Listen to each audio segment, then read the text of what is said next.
These guys from a podcast called "This Podcast Is Making Me Thirsty" want to talk to you, and I think and I said, you don't have to tell me what it's about. I said, if it's called "This Podcast Is Making Me Thirsty," you definitely don't need to tell me what it's about, and I'm going on. This is what I want to do. It's a Seinfeld podcast. It's called "This Podcast Is Making Me Thirsty." But I thought, this is what a podcast should be. I just did the Seinfeld guys pod the other day. I came up with these pretzels are making me thirsty. Oh, that one. Shout out. We've done it. I've done it. Have you did it? I've not gotten a chance to do it yet. I'm looking forward to it. It's so fun. They're so fun. When I don't know, it must have shown up in my feed, but I see these guys tweeting about Seinfeld. I'm like, oh, what's this? And I find it's a podcast called "This Podcast Is Making Me Thirsty." One of the most popular Seinfeld podcasts is "This Podcast Is Making Me Thirsty," co-hosted by Chris O'Hara and Tony Chula. Welcome to "This Podcast Is Making Me Thirsty," the number one destination for Seinfeld fans. This is 2 Up and 2 Down. Here's our producer, Chris, to start us off. All right, welcome back, everybody. We got another episode of 2 Up and 2 Down, and today it's the Wig Master. And Chris, why don't you start us off with your first up? Wig Master, Season 7, April 4th of 1996. Fun year. I got my Yankee jersey on. That was when the Yanks finally broke through after 18 years. And this was a Spike Ferguson written episode. 30.5 million people watched it. Boston Common was the lead-in. And Caroline in the City, one of Tony's favorite shows, aired after the Wig Master. So, you know the deal, folks. We got to do 2 positives and 2 negatives. This is all fresh. We're not looking at each other's notes, so should be a fun one. So, I'm going to go friend of the show.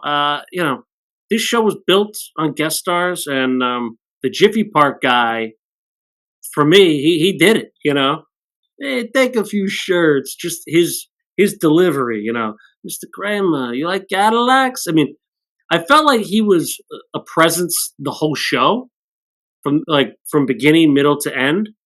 The show's called The Wig Master, but you could have called this Jiffy Park, in my mind, right? I mean, the stuff going on there, and he was kind of the stable character throughout the show, and he needled.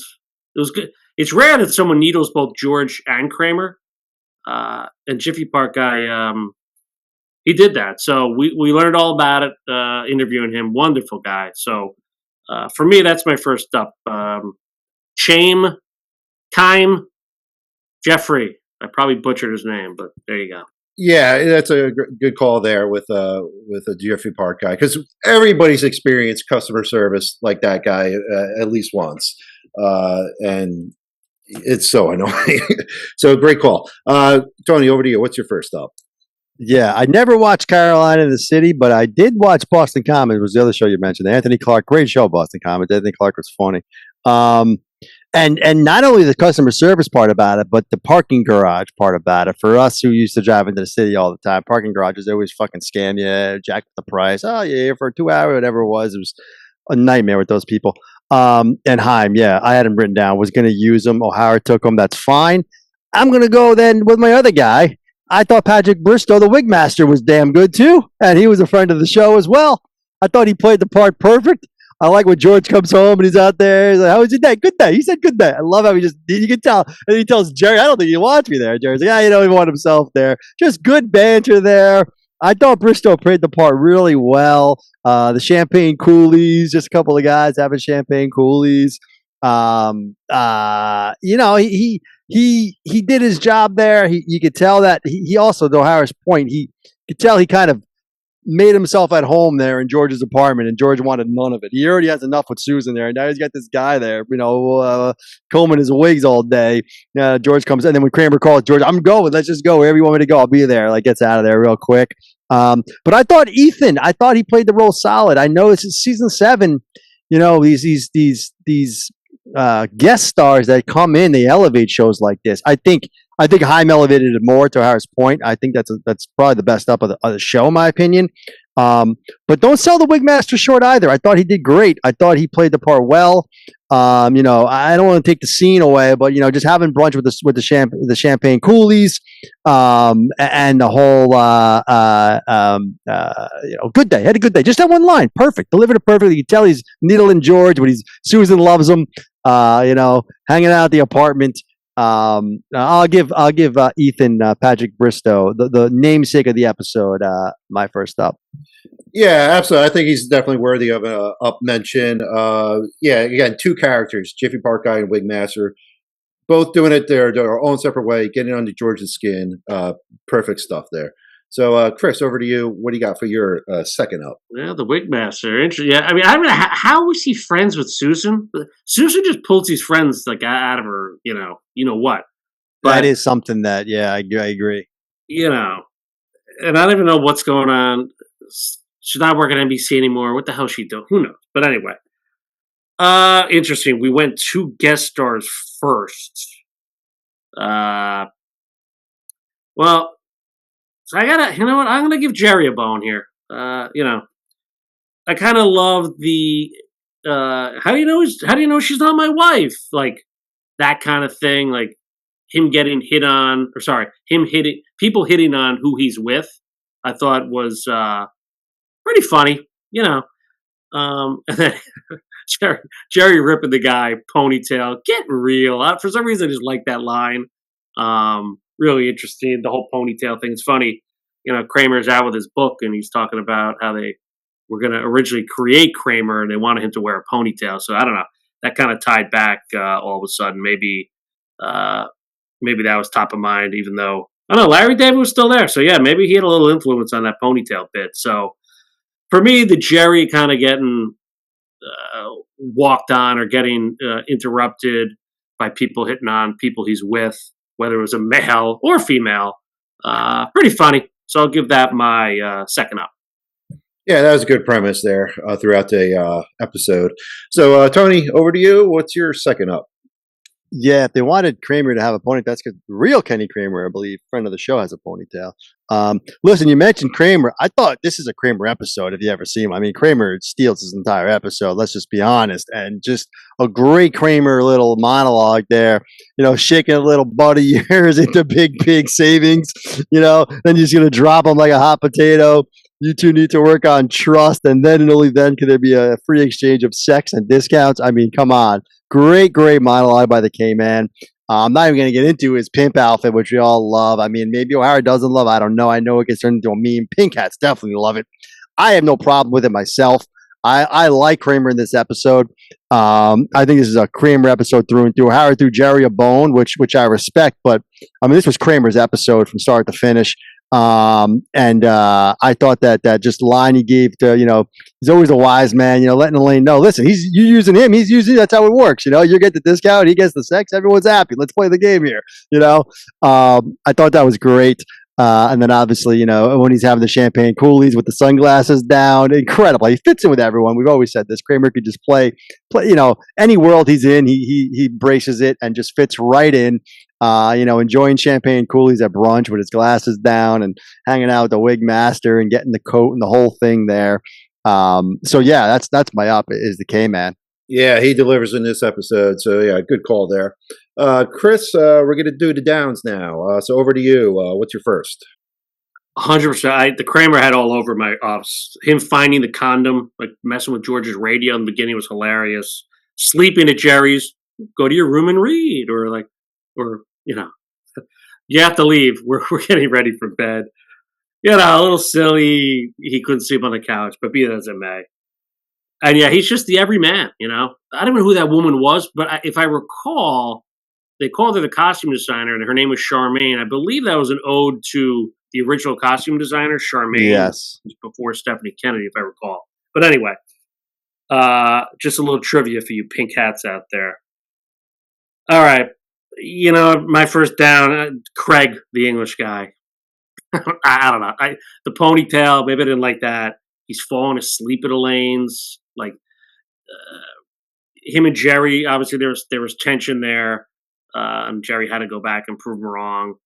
Like, oh no, I thought you were coming back. I think the only good part about Craig was when he did the whole Ian, this is Ian, that bit. That was it. Other than that, the chemistry with Elaine was like, he seemed like some posh, fancy guy, and he's eating at Monk's, and then he's talking about Nicole Miller. I don't know. He rubbed me the wrong way. Would I like to have him on the show? Potentially. But not. And maybe he was supposed to annoy me that way, like that being a pompous Brit, potentially. But I don't know. Never loved Craig, or as Jerry called him, Greg, when he met him, which I enjoyed. So first down, Craig. Yeah, I think that's always what happens. We hate a character for some reason, but when they come on the show, we end up enjoying them because they're such great people. Once you get to know the actor, but yeah, like you said, Craig is a bit annoying. So, Tony, over to you. What's your first down? Yeah, the Greg thing and the Ian thing is great. Norman Brenner. Listen, I agree. That was my number one down. He took it. That was a big down. To me, I called him the poor man Simon. Pardon. I mean, that guy I think I like that guy. I might have given that guy an up. I like that guy. This guy was like a wannabe him and just didn't play it well at all. The yawning on the couch didn't make any sense. So totally agree with that down. O'Hara touched on this. I don't think he gave it an up or a down, but he mentioned it. I'm going to give it a full down. I thought the Kramer and Jerry kind of sleeping together in the bed thing was stupid and silly and a little over the top and a bit more season 8, 9 stuff. Honestly, though, I don't have a lot of downs written down on this episode. Not to say, it's not an A+ episode by any stretch. There just wasn't a lot of big downs that really stuck out. So I didn't write a lot down, but that one, I don't know. I mean, come on, Kramer, sleep on the couch. What are we doing? Jerry used to have a pull-out bed too, I thought. Like, I don't know. Jerry would never let Kramer sleep with them, and I think he kind of just bites the bullet there for the funny gag that it's going to obviously be on the show, but a little out of character. I think Jerry would have stood his ground there. The Kenny Rogers roaster stuff, I guess, happens later on. I didn't love that little bit there where Kramer and Jerry. I felt that was a little bit forced. I did love Kramer in this episode, but I don't think we needed that to solidify it. He took Craig. That was a big one. So I'm going with that. The Kramer sleeping what Jerry is my down. All right. Thank you, Tony. Chris, back to you. What's your second down? Yeah, the Kramer. Yeah. I mean, I think them discussing bed, I think, or going to bed was a funny bit, but them ending up in the same bed, I guess Jerry didn't have a girlfriend that episode, so there you go. Put him in. It's just little nitpicky things, but I guess I'll go overall. Susan, first off, what is Susan doing at Jiffy Park? Okay, so this was Tony has that. Like, this was when, if you recall, she's at home with Bristow, and Kramer needs a ride to go to 12th Avenue. Oh, I'll take you. Go. And then 20 minutes later, she's at Jiffy Park. Obviously, and then finds him in the act with the hooker or whatever. I don't know. It just overall, like, what was the? I mean, I know the point of that, what it was, but like, how does she even know where he parks? Well, I guess they're engaged, but I bet he would have kept that to himself. Let's be honest. He's not telling Susan where. She probably has her own car somewhere else. That they didn't feel like a real couple at all in that sense. So for me, it's Susan overall. Season 7, I felt it. I think the cast felt it. It felt forced. I guess they had that's what the Wig Master is all about. It's Spike Ferguson had a similar deal. I suppose that's where the idea came from. But little things like that, her showing up at Jiffy Park didn't make sense to me. Just so George can be caught handing money over. I don't know. Down. Yeah, good point. I can see that. So, Tony, over to you. What do you got for your final down? Yeah, I mean, I don't know. That was it. That was my big down as well. I should have used it at the top. I literally wrote down, what is Susan doing at the parking garage? I mean, made no sense at all. I think to O'Hara's point, they didn't really have much for Susan. They gave her the friend. The friend carried her more than she did.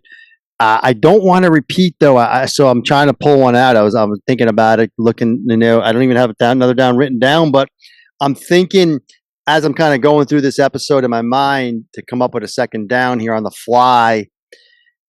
I don't think it's a great George. I mean, I gotta be fair. I I don't hate it though. It's not the worst George. Yeah, it's not the worst George though, but it's not a great George. I wrote George. Was there enough?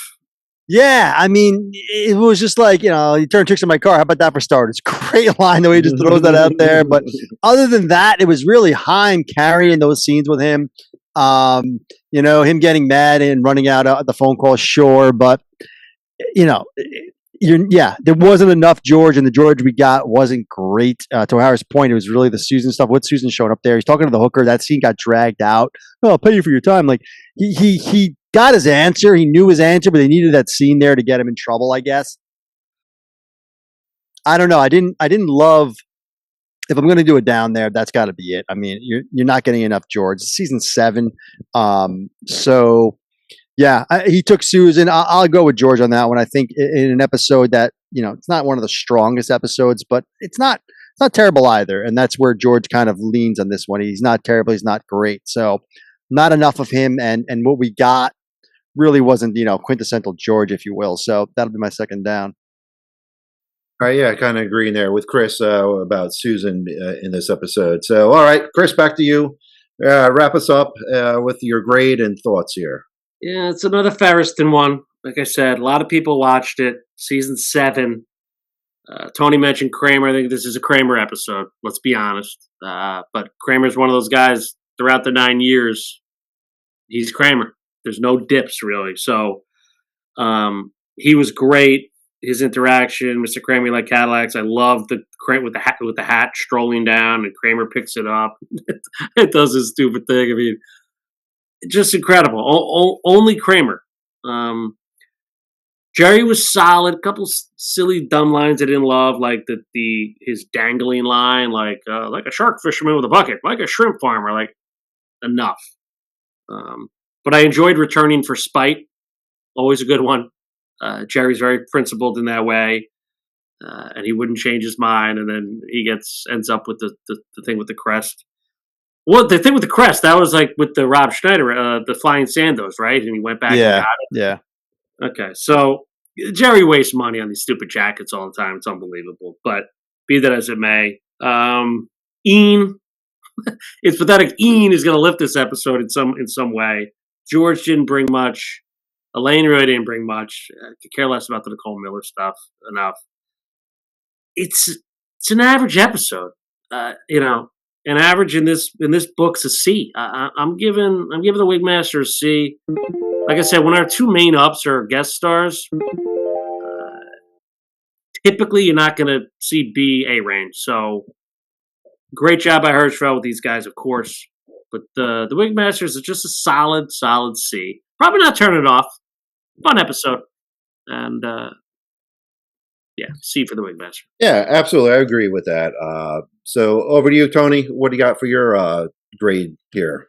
I would characterize it also fun episode. I like this episode. Maybe I was in a good mood. I don't know. I think Haim carries it. I think all his scenes make me laugh. I think Kramer carries it. The Champagne Cooley stuff. To Harris' point, I love the premise. The two premises. Him going back. I'll be back, and the guy doesn't believe him, so he goes back. I love that even more than the returning for spite. I love that, he tells the guy, I'll be right back. I'll come back later. And he's like, he didn't believe me, so I'm going to go back later just because. Then he ends up buying the suit because Elaine screws him. But I love that spite even more than the returning of the suit spite. So I thought Jerry was good. As O'Hara always says, I thought Jerry was a good quarterback in this episode. I gave George a down, but again, I didn't hate George in this. I think O'Hara's on point. I'm going a little higher, though. I only wrote down one grade for this episode, and it's a B- for the Wig Master. I give it a little bit of a bump. I think to O'Hara's point, it's fun. You're going to watch it. You're going to laugh.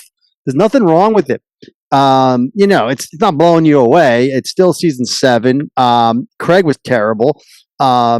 Susan, waste of time. Yeah, but I mean, it's not a terrible episode. Let's be real. I mean, the CB minus, we're not far off. Ian, we both laugh. You laugh every time with Ian. I don't know.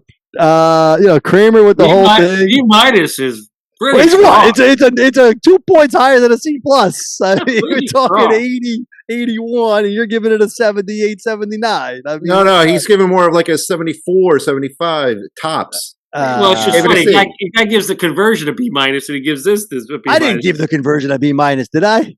Oh, we'll have to look at that. But If I gave the conversion a B minus, then we got issues. I got to rethink this whole thing. it's fun. I thought this was better. I like this episode better than the understudy, and I gave the understudy a C plus. I got to go a little higher. This is a B minus. That's where I was going with that. Rewatching them both together, this is better than the understudy in my book. I mean, it sounds crazy, season 6, season 7, but this episode makes me laugh. I gotta say, Heim delivers. It might just be that. Hey Kramer, you like Cadillac? I mean, you're gonna laugh. It's a very good car.